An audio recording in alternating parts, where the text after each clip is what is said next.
we'll proceed to the second lecture of grid and cloud computing. So in this lecture, I'll tell you about various technologies for network-based computing. Yesterday, I mean, in the last lecture, we have discussed about various distributed system model, and I told you about the Gartner Hype Cycle to know what are the emerging technologies that is related to grid and cloud computing. And also, we have discussed about what is scalability, how you can expand the number of services over the internet, right? If you require more resources or whenever you require less resources, you can shrink it.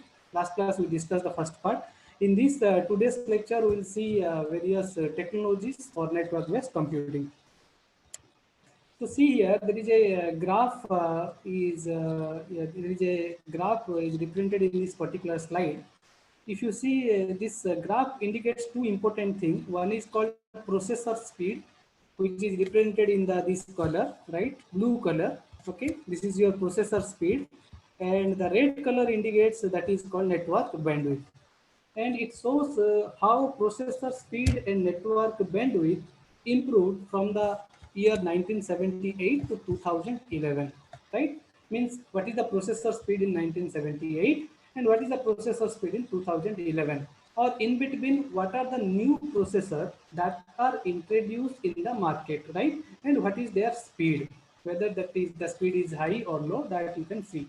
Similarly, in the network bandwidth perspective also, you can see in the last 33 years, that is 1978 to 2011, what is the improvement. So as you can see here, there is a significant improvement, right? If you remember in your childhood, you have a computer with Windows 2000 or Windows XP, something like that. But today we have Windows 10. So each and every period of time, the operating system is changed. Similarly, hardware is also changed, software is also changed. Earlier we are using Microsoft Office 2003. Nowadays we are using Microsoft Office in the latest version, right? Maybe in 2016 or 2019, right? So in this way, in any computing structure, initially there is a small space, and later time it is increased to a very big space. At the as the time goes, there is a lot of development going on with respect to the hardware, with respect to the software, with respect to the network technologies. So these I told you about that, whether it is a grid computing or whether it is a cluster computing or it is a cloud computing, all are coming under the family of parallel distributed computing, right? So whatever the developments happen, the latest development you can say that is called as cloud computing, which is having a very big amount of computational power, or big amount of, you can say, storage, big amount of storage, or many advantages are there. So if you are using multiple computer system, as I told you, in the distributed system, if you are focusing on the distributed system, in contrast to the centralized system means everything is present in a single place. Distributed means it is not present in a single place, right? So if you are going for distributed computing system, what we are doing there, in each and every computer system, we are introducing a distributed operating system. Whatever operating system we are using, that is operating system is a standalone system that is limited to your computer only. But if you go for distributed system, we are going for distributed operating systems. So as you consider the cloud also, what you can do, for example, this computer is my server, right?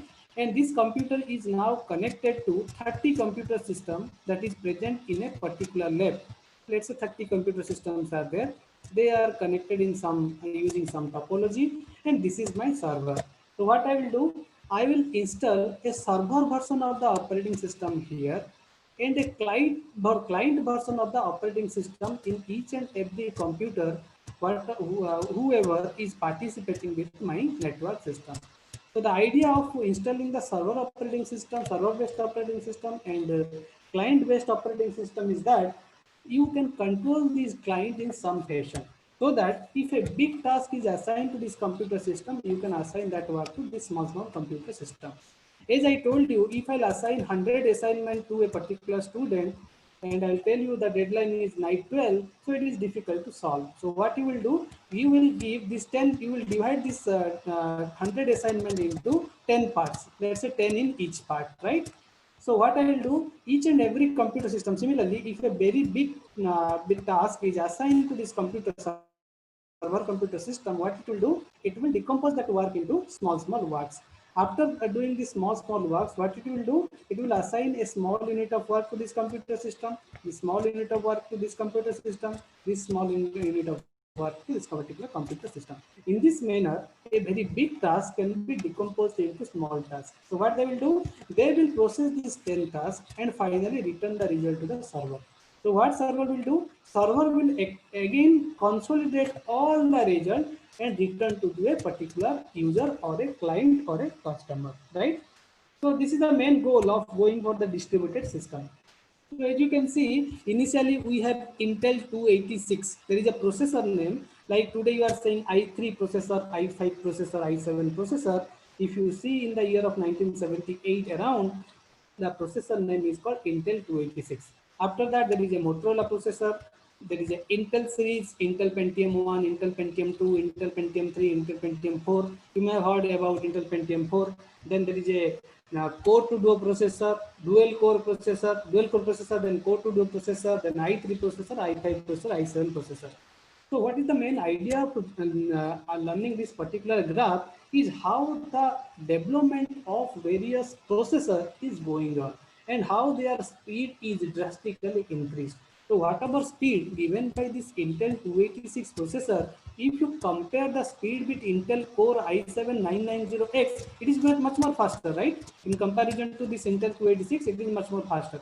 So you can see by the end of let's say 2030, you will see some more processor which is much more faster than the Intel Core i7 processor. Similarly, it is not true in the case of processor speed, but it is also true for the network bandwidth.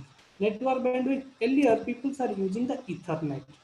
Generally, LAN cable is called as our Ethernet. So whatever the speed the LAN cable can provide, nowadays people are using fast Ethernet. Then a later point of time, people are going for gigabit Ethernet, which provide a speed of 1 Gbps. Right? As I mentioned here, gigabit Ethernet, as the name suggests, that will provide a network speed of 1 Gbps. Right? Gigabit Ethernet provides the speed of 1 Gbps Ethernet. So next there is a 10 Gbps. This, if you go for 10G, it will give you 10 Gbps Ethernet. Just like I can say, if you consider a vehicle is moving in a 20 kilometer here it is running a, let's say 40 kilometer, here it is running a 100 kilometer per hour, and finally it is running here 150 kilometer per hour. So if you consider this example, the same thing happens in the processor speed and network bandwidth in a distributed system. Okay. Next, for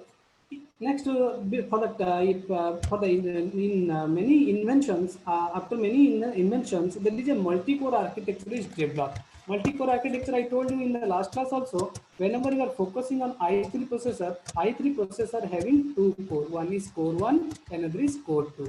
What is the use of this core? We are dividing the processor into two parts, core 1, core 2, so that two work can be simultaneously executed inside a single processor system. So earlier there is a dual core system, or it may be a 4-core quad, it may be a 6 cores, it may be more cores also. If you see in the next 5 years or in the next decade, there may be a 12 core or 24 core system may be available. So you see in 1978, if you see this VEX 780 is a processor name, right? This processor speed is only 1 MIPS. MIPS stands for million instruction per second. Okay. So for example, you are writing C is equal to A plus B. It is the instruction, right? You are giving computer that A, B value you have to add and you have to store in C. So there is a different thing. You may have studied in the microprocessor. There is a 1 byte instruction, 2 byte instruction, 3 byte instruction. So how many instruction a computer system can execute in a particular time, that you have to note down.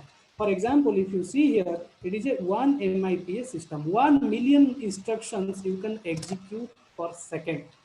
But if you come to the Intel Pentium 4, which was developed in 2002, it is having 1800 MIPS. So see the drastical change where we can execute 1 MIPS in 1978. If you see the difference in the year, it is around 24 years. 24 years we have achieved 1800 times more. So that much time the processor is faster. Similarly, if you see another type of processor, Sun Niagara 2 in 2008, its MIPS is 22,000 MIPS. So you see, with respect to the time 1978, 2002, and 2008, how the MIPS is improved, right? So that nowadays computers are much more powerful than the traditional computer systems. How they are achieving these things? They are achieving these through data level parallelism. Parallelism means I can execute two tasks simultaneously. Last class I told you, if the first instruction is equal to C is equal to A plus B, second instruction is, let's say, A minus B is equal to D. So if you see these two instructions are completely independent in nature. As they are not dependent in nature, I can assign core 1 to the first instruction, core to the second instruction. So by the end of a particular second, if one instruction can be executed in 1 second, so you will see by the end of 1 second, both tasks are completed. So that is the advantages of multi-core architecture. So, but the main thing is that for evaluating the value of C or D, what we need? We need the value of A and B. So such type of data you have to provide to core 1 and core 2 in order to execute either the value C or the value D. So that is a kind of parallelism that is called as data level parallelism. Similarly, I can treat a particular instruction as a task. Like I have assigned a assignment to you, that assignment is treated as a task, right? I'll tell you what is the difference between these type of parallelism later. But this DLP and TLP, task level parallelism, makes the processor much faster in comparison to the traditional one, right? So in addition to the CPU, like i3 is a processor, there is another term that is called as graphics processing unit, that is called as GPU. So GPU adopts this many core architecture or a multi-core architecture so that it can execute multiple instructions at the same time, not necessarily only two instructions at the same time. If I have multiple core, let's say C3 and C4, so I can execute 4 instructions at the same time. In fact, in each and every core, also you can apply a concept. That concept is called as multi-threading. By using the concept of multi-threading inside a particular core, you can execute multiple instructions as well. For example, if a particular core can execute 2 instructions, then I can say 4 cores can execute 8 instructions at the same time. As you can see in this particular diagram, that there is a core one, this is a core, this is a multi-core processor in which multiple cores are there, in which we have a L1 cache. This L1 cache is local to each and every core. What is the use of this cache? Cache compensates the gap between a higher device with lower device.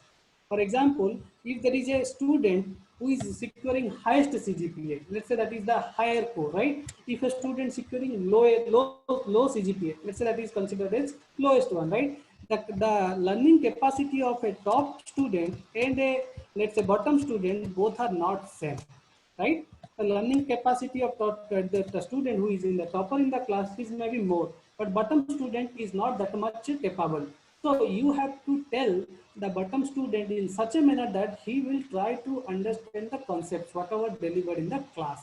That's why in order to compensate the gap between two devices, where one device is much more faster, one device is much more slower, what you need some memory that is called as cache memory, that you may have covered in your computer organization or computer architecture course. So if you see, each and every core is having a local cache, right? This L1 cache is now combined to another cache that is called as L2 cache. L1 cache to next one is L2 cache. So L1 cache is your private, while L2 cache is your not private, that is shared among the multiple cores in order to compensate the speed mismatch, right? But there is another cache, that is L3 cache, which is not there in the processor. So this is the block diagram of the processor, but L3 cache is not present in the processor. It is present outside the chip, that is called the off the chip. but it is interfaced with the multi-core processor. So these cores are generally introduced in order to compensate the gap. So instead of L3 cage, you can also use DRAM. I will tell you DRAM later, that is dynamic random access memory. Okay. So if you go for data, these are the difference. See, what is the difference between data level parallelism and task level parallelism? Data level parallelism, if you see, you can simultaneously execution of multiple cores. If multiple cores are there, as multiple cores are there, you can execute simultaneous execution in this course. For example, I have two cores, I can execute two instructions at the same time, right? But whether they are belongs to the same function or they are belongs to the different function, it may happen that both instruction whatever you are executing, they are belongs to a same function. If they are belongs to the same function, that is called as data level parallelism. So if you remember in computer organization, something you have studied that is called as Flyn's classifications, right? If you remember Flyn's classification, some architecture you have studied that is called SISD, SIMD, MISD, MIMD. So data level parallelism accept SIMD architecture, which says that single instruction but multiple data, right? But if you come to the task level parallelism, you can do the same task, but these instructions, whatever you are executing, they may not belong to the same function. They may belong to many different functions. It may happen that these functions are also not belongs to a single data set. It may belongs to different data set as well. So based upon the input or based upon the capacity of a processor, you can apply data level parallelism or task level parallelism in a network-based system. So if you go for static RAM and dynamic RAM, just I have added, this is not in your course, but I just in order to introduce the static RAM and dynamic RAM. Earlier we have a static RAM, now we have a dynamic RAM. The difference between these two RAM is, you know that RAM is a volatile memory, right? ROM is a non-volatile memory. Means anything you want to store in RAM, it will be there. But if anything you want to store in RAM, random access memory, if you switch off your computer system, that will be vanished. That will be not be there, right? That's why it is called as volatile memory. So one type of memory is SRAM, another type is in classification is DRAM. So SRAM uses the transistor to store a single bit, where DRAM uses many separate, so DRAM uses the capacitor to store each and every bit, right? So SRAM uses the transistors, DRAM uses the separate capacitor for each and every bit. And if you are using SRAM in a system, you require periodic refreshment. Something you want to store, like for example, you are writing something in a Microsoft Word file. After adding each and every line, you are pressing Control S button. Okay, you are saving your file. So that is a kind of refreshment. Similarly, SRAM require periodic refreshment is not required because it is a completely static one. But whenever you go for DRAM, the periodic refreshment is required. So as SRAM is expensive, even if it is a faster memory than DRAM, but it is expensive and it's due to its complex structure, DRAM is much more popular, even it is a slower, its processing is slower. So SRAM is used in the cache memory, but DRAM is generally used in the main memory in order to, and it can act like a L3 cache in a network-based system. So now, if you come to each core, just I told you that not only the processor is divided into two cores, in each and every core also you can execute multiple tasks. So just like I apply the concept of multi-threading, in which I can execute multiple instructions in a core. So if you see, this Niagara 2 is a particular machine in which there are 8 cores, particular processor in which you have 8 cores. Total number of cores, like I told you, i3 processor is having 2 cores. 8 core systems is called as this Niagara 2. And each core you can run 8 threads. So total how many instructions you can execute? You can execute total 64 instructions. So total number of cores is 8 and total number of threads is 8. In each core you can execute 8 threads, right? Like i3 processor, I can execute, let's say there are 2 core and I can execute 3 threads inside a core. So total I can execute 6 instructions. Similarly, if there are 8 cores and per core I can run 8 number of threads, then I can say total 64 things I can execute, right? So similarly, if you go for a CPU based system, or later there is a development of GPU system, or combinedly the GPU and CPU system, you can build a asymmetric or heterogeneous chip multiprocessor. Heterogeneous chip means, last class also I told you, heterogeneous means configuration of two things is different. Homogeneous means the configuration of two things is same. So we can go for, think of as a heterogeneous chip processor. So what we need in order to run the CPU and GPU at the same time, right? In order to execute in a faster way, so we require fat CPU cores and thin GPU cores, because GPU is having many processors. I will tell you the architecture of GPU later. But if you interface CPU and GPU, the entire thing can be done in very faster manner. So as you can see, this slide is very much important, in which there are 4 architectures are mentioned, right? So before go to this architecture, let me go through one poll, right? So that we will complete the first poll. So can you answer this question?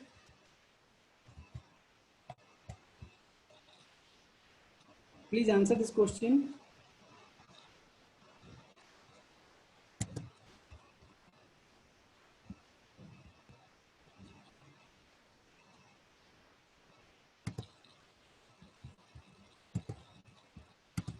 Over.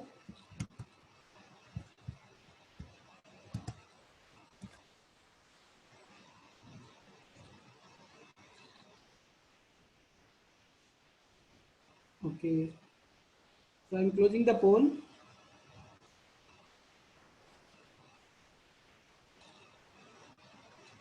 Okay. Let me end the poll. So what is the correct answer? What is the correct answer? Dynamic random access memory. 85% people have successfully answered this question, right? Okay. So in this slide, right, you can see there are 4 types of architecture is mentioned, right? So in fact, 5 architectures mentioned, not 4. That is 5 architecture is mentioned, right? One architecture, try to understand. We will spend more time in this so that you will understand the entire concept, right?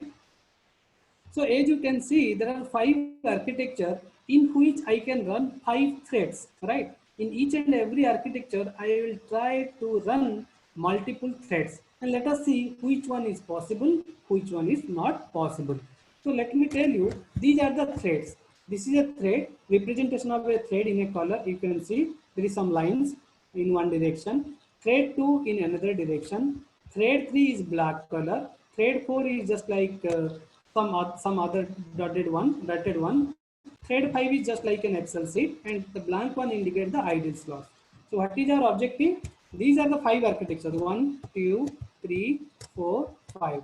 So let me tell you how these 5 architectures are different from each other by taking an example of 5 thread and plus 1 is your idle slot. This idle slot indicates that nothing is executed in that processor. Come to the first architecture, then I'll formally tell you what is the difference, right? First one is called as 4-issue super scholar processor. Before that, if you see, there is a down arrow indicates that that is nothing but the time. With respect to time, you can run multiple cycle. For example, I will tell you this is called cycle 1, this is called a cycle 2, this is called cycle 3. If you have remembered the microprocessor or computer architecture or computer organization subject, in parallelism something is called as fetch, decode, execute, some kind of things, right? So that will make a particular instruction in a parallel form, right? You can execute multiple tasks at the same time. So like that, here we have multiple cycles, right? So if you see in the fast architecture, whatever this desk, okay, whatever lines are there in this particular functionality, in each and every cycle also, you have 4 functional units. Try to understand, this axis indicates cycle, that is with respect to the time, right? This indicates there are 4 functional units are there. 4 functional unit means 4 works you can execute at the same time, right? So if you see here, whatever color represented here, say the same color is represented here, same color is represented here, but here there is a blank one. What blank one indicates? I told you blank one indicates that this is nothing but idle slot. Idle slot means nothing is assigned to that particular slot, right? If you come to the cycle number 2, there are 2 out of the 4 functional units, 2 functional unit, the same type of thread or same thread, right? If you come to C3, again 2 slots are idle and 2 threads are running, same type of threads, right? Like that, if you come to the last cycle, you can also see that thread 1 is only running. So what's the superscalar processor says? Superscalar processor execute a single thread, right? But multiple works of the single thread can be executed by the processor. Is it clear? That indicates that you can execute multiple parts of the threads at the same time, but you cannot execute two different threads at the same time. So come to the second architecture, that is called as fine grain multi-threaded processor architecture. If you see here, these thread, this is the thread 1, this is the thread 1, this is the thread 1, but here this is nothing but a thread 3, this is nothing but a thread 3.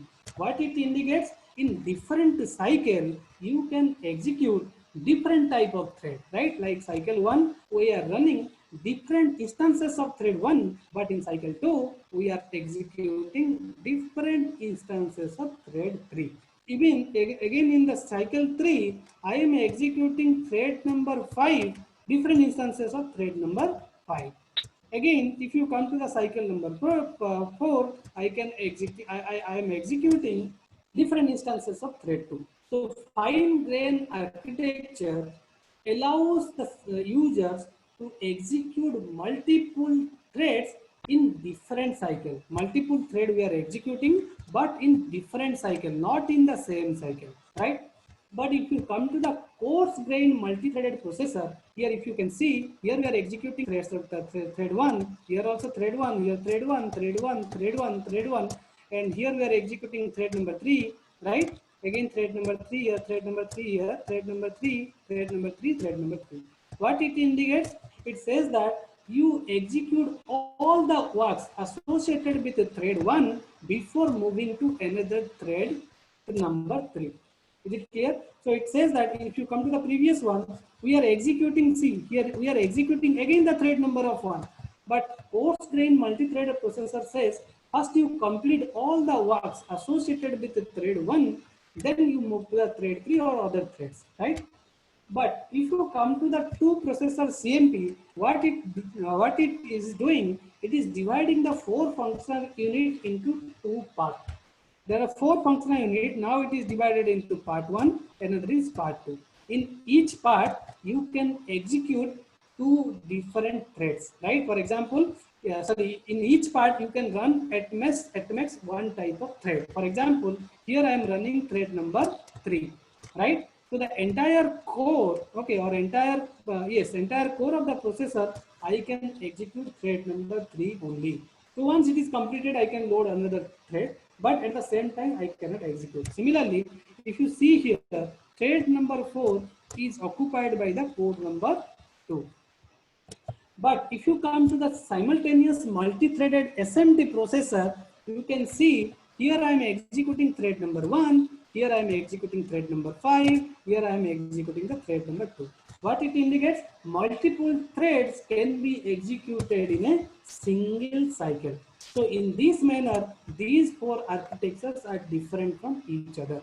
So you can say this architecture is the traditional one and this is your advanced one, right? Like that, there are a lot of developments are going on to develop multiple types of processor, right? To efficiently execute the instruction given by a particular user. Now, the same thing I have written in this slide, that whatever we discussed, right? Superscalar processor, there is a single thread with 4 functional units. We have seen single thread, we are executing a single thread and 4 functional units are there. If you come to dual core processor, that is divided into 2 different cores, right? If you come to the superscalar architecture, only one instruction from the same thread. Superscalar architecture is only one instruction for the same thread, right? fine grain says that different threads per cycle. You can execute different threads but different cycle. Here it is the cycle 1, it is the cycle 1 of the thread 3, it is the cycle 1 of thread 5, cycle 1 of thread 2, cycle 1 of thread 4, again cycle 2 of cycle 2 of the thread 1.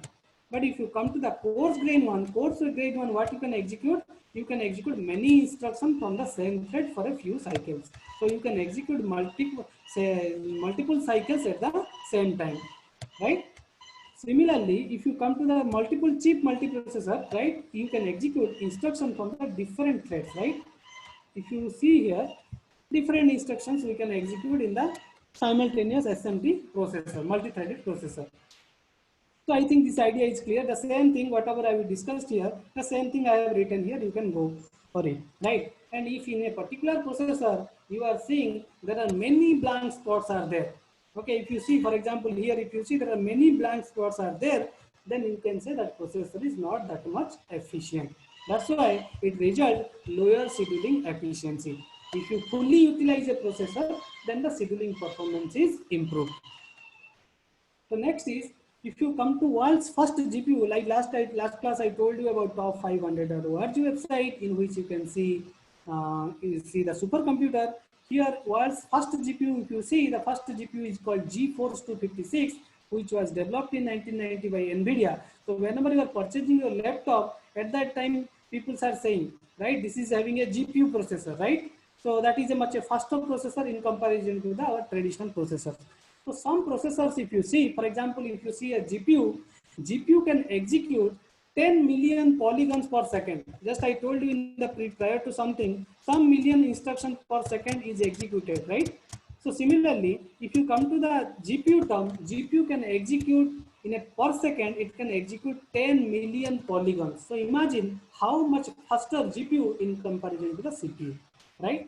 So GPU may also contain hundreds of processing core, right? Like I told you, i3 processor is 2 core. Similarly, there are many cores are there in the GPU chip. Like I told you in the last class also about some supercomputer that is developed by China that is called Tihane 2, right? Tihane 1A or something I told you. Later it is 2 or something like that. So if you see, these processors are having some lakhs of cores. So imagine how much instructions you can execute per second. As an example, if you see, this is a particular type of CPU which is having only 6 cores, right? But if you go to a GPU, you have so many cores in comparison to your CPU. The CPU having less number of cores, GPU is having so many cores, right? So many times, in order to make a scientific applications or engineering application, what we are doing, we are taking multiple GPUs at the same time. So you can go for parallel GPUs or you can go for GPU clusters, right? You can combine the GPUs to achieve that power, or you can apply the parallel GPUs in order to execute that power, right? So if you go for any configurations of GPUs, which is represented in this figure, as you can see, it is attached with CPU. This is your GPU having multiple processors, right? In each processor, again, you have different processes, and it is interfaced with a device memory, and it is interfaced with the CPU, right? So here, this architecture, as you can see, that GPU is now interfaced with CPU. GPU is having the device memory, but CPU is interfaced with the main memory. In this way, if a GPU is having 128 cores, imagine a GPU is having 128 cores, right?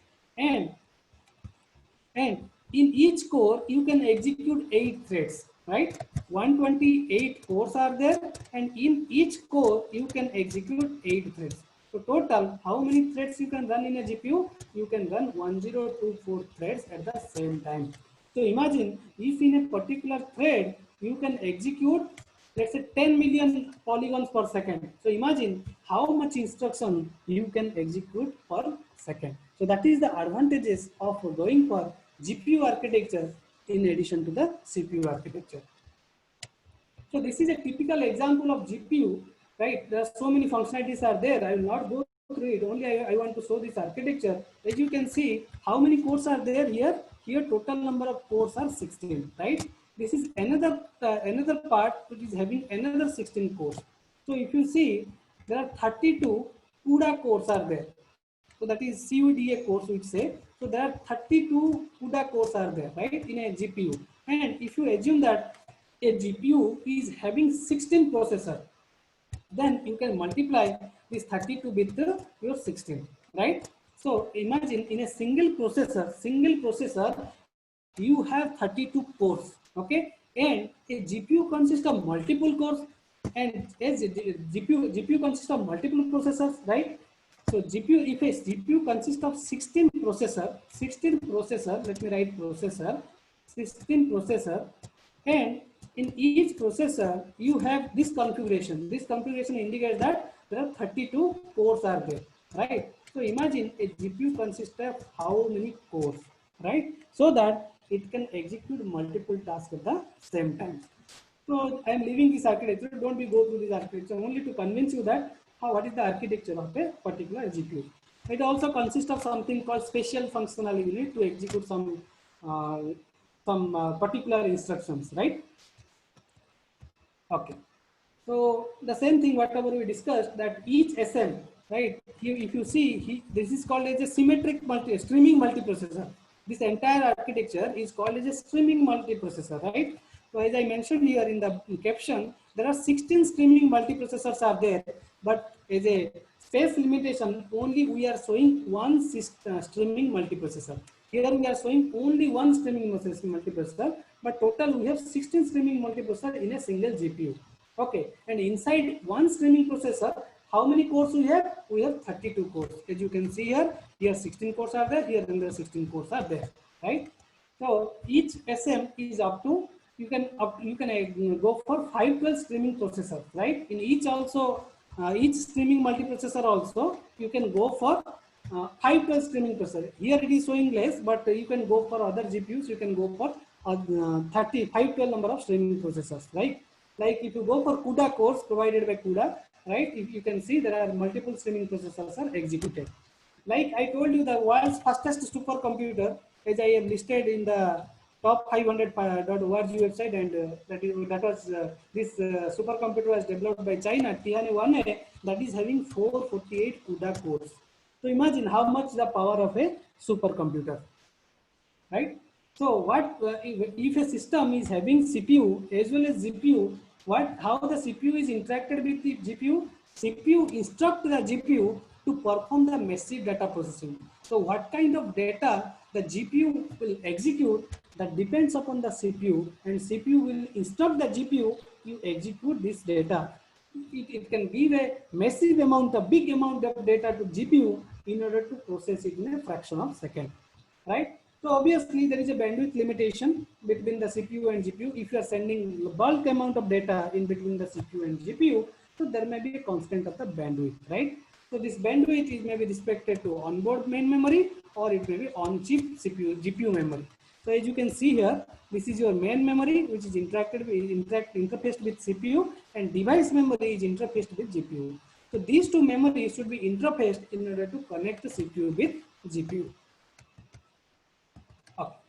So this slide indicates the difference between the speed of CPU and GPU. As you can see, this particular graph, the last bottom line indicates the speed of CPU. It indicates that CPU performance is nothing but 0.8 G flops, that is gigaflops per watt per core, right? So this is the per watt per core, right? This is the speed of a CPU. Just a figure. This is not required to learn, right? This is just I want to tell you how the processing of CPU and GPU and EF is different. So if you see the CPU's performance is 0.8 gigaflops per watt per core. But if you go through the GPU is having 5 gigaflops per watts per core, right? But if you go for the future system, the GPU will be replaced by exaflop system, that is called as EF, exaflop system. If you are going for this exaflop system will give you 60 gigaflops watts per core. So imagine how the performance of CPU, okay, is the performance of CPU is very low in comparison to the GPU, and the performance of the GPU is also replaced by the performance of exaflop system. So in this manner, these three, GPU and CPU and EFs, are different from different application. So based upon your application, you have to decide whether to use the CPU or whether to go for the GPU or whether to go for the exaflop system, that is called as in short EF. So this is another diagram where it indicates, it shows the two important things. One is the memory chip, another is called the disk capacity. So the blue one indicates the memory chip. If you see early days, we are using something called as floppy disks. You may have seen the size of floppy disks is very small. After floppy disks, we are using something called as CD, compact disc. Later point of time, we are using DVD. So nowadays, no one is using CD, DVD, and or you can say floppy disks, right? Because they cannot store a big amount of data, right? So if you see in 1978, the capacity of a memory chip is only 64 KB, right? Like if you remember, in the early smartphones, we are putting a memory chip, but today's smartphone is having inbuilt storage of 64 GB, 128 GB. So there is no need of any chip to put in a particular smartphone. So like that, if you see in 2011, we are having 64 GB of memory chip. Now we have 128 GB and so on, right? Similarly, if you consider the disk capacity, initially Seagate is a very popular company. If you purchase the external hard disk, so external hard disk, many people suggested to purchase from the Seagate company. So Seagate, if you see in the early days, the storage is very small, right? But if you see in today's development, today's disk capacity, okay, whatever released by Seagate is in a very high space. Like this, nowadays you have 1 TB space, okay? Your computer system is having 1 TB of memory, or your hard disk is having, external hard disk having 2 TB, 4 TB, right? So these are the developments that is happened from, let's say, in the dynamic chip capacity 16 KB in 1976, but 64 GB in 2011. Hard drive capacity is 260 MB in 1981, but it is 250 GB in 2004. So these statistics only to convince you how the developments are going on with respect to the memory chip or disk capacity.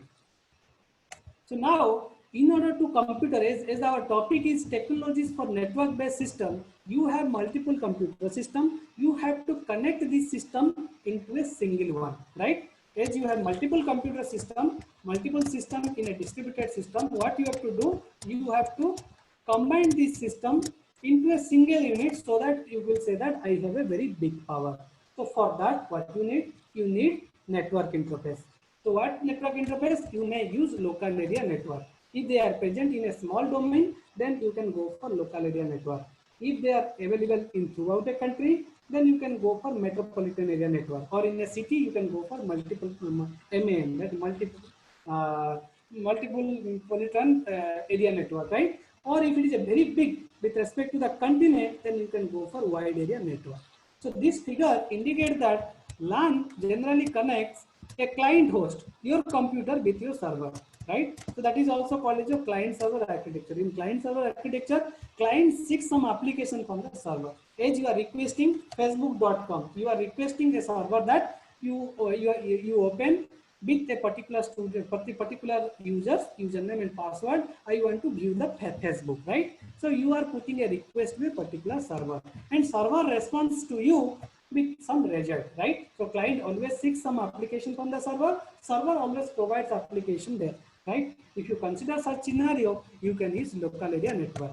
But you can also use another type of network that is called a storage area network if you want to connect server with the network storage, right? If you want to interface the server with network storage, one type of network is used that is called as a storage area network. Similarly, there is another one that is called network attached storage, which is used if client directly want to communicate with the network storage. So based upon the application, you have to decide whether to use LAN or SAN or your NAS system. So next concept is that in order to improvise the solution, earlier you have processor, next this development is your core, right? In each processor you have multiple cores. Now in each core you are applying multi-threading concept, right? Now above that we have another concept that is called as virtual machine. Virtual machine says that if a computer, let's say a computer system is having 4 GB of RAM, right? Or let's say it is having 512 GB of hard disk, right? 4 GB of RAM, 512 GB of hard disk. So what I can do, I can I can create multiple virtual machine in this particular computer system. As I have created, if you suppose, for example, in this computer system, I have created a virtual machine of size, let's say 2 GB, and let's say the space is 256 GB. By using the space of RAM, 2 GB of RAM and 256 GB of hard disk, I have created one virtual machine. Similarly, I have created another virtual machine with the same configuration. So that what happened? Multiple works can be done simultaneously.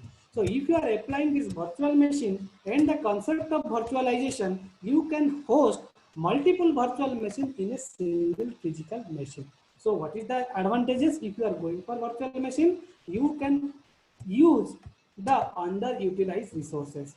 Imagine if a single person is using this computer system, he or she may not use this 4 GB and 512 GB of hard disk.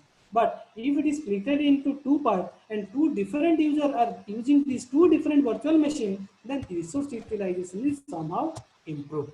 Okay, and you can also provide application inflexibility in the virtual machine, software manageability, and various security features also you will get if you are using the virtual machine.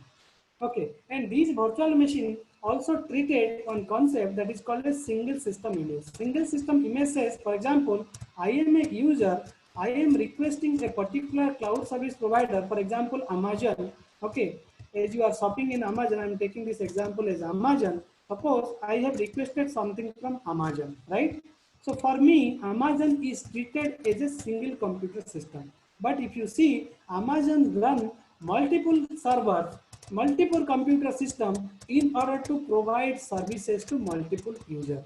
So for me, this entire system is treated as a single system because I have interfaced with my Amazon account, and in Amazon account I have given some kind of order, and that order the Amazon should produce to me, right? So this entire system, I don't care how many servers are running behind the Amazon, rather than I can say that Amazon is treated as a single system where where I can ask for any order and Amazon has to deliver it. So that type of concept is called a single system image. For a user perspective, the entire system is treated as a single system. So these are the different architectures as you can see. For example, if you see here, there is a physical machine, right? It is our computer system. Our computer system or laptop, we have a dedicated hardware, we have a operating system, and above that operating system, I can run any applications. Application means I can say MS Word I can run, I can run a Zoom application, or I can run any kind of applications. But if you go for native virtual machine, instead of operating system, we have a VMM. VMM stands for Virtual Machine Monitor, or also called as your hypervisor. Above the hypervisor, I can create the guest operating system and I can run multiple applications like MS Word or Zoom application. So if you go for hosted virtual machine, another type of architecture where VMM is not a part in the user space. So if you see there is a splitted line here, what it indicates, the top part is nothing but the user space, the bottom part is called as the system space, right? So if you go for a hosted virtual machine, in the system space I am creating the host operating system. But virtual machine monitor is created in the user space, which monitor the application like MS Word or Zoom.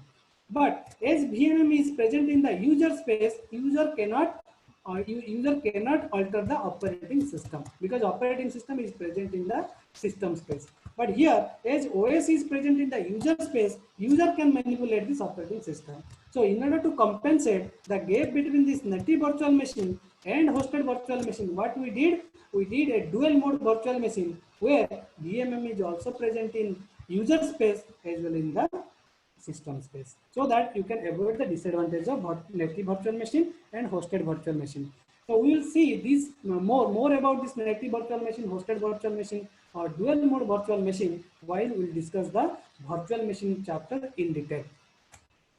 So this is the details, whatever we discussed, how the things are different. You may go through it, right? What is native virtual machine? What is hosted virtual machine? What is a dual mode virtual machine? And how VMM monitors these operating systems and provide various types of service. Okay, so next class we will see from the other parts of the technology for network-based system, because we have only 3 minutes left. So if you have any question, you can ask. In between, I'll do another poll.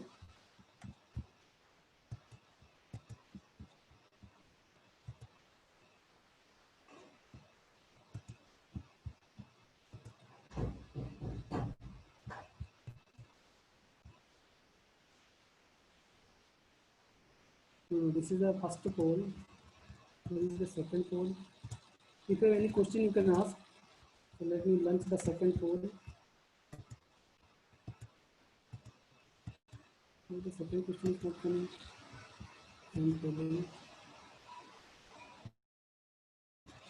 Okay, sorry. Okay, now you answer this poll. Which one is world's first GPU?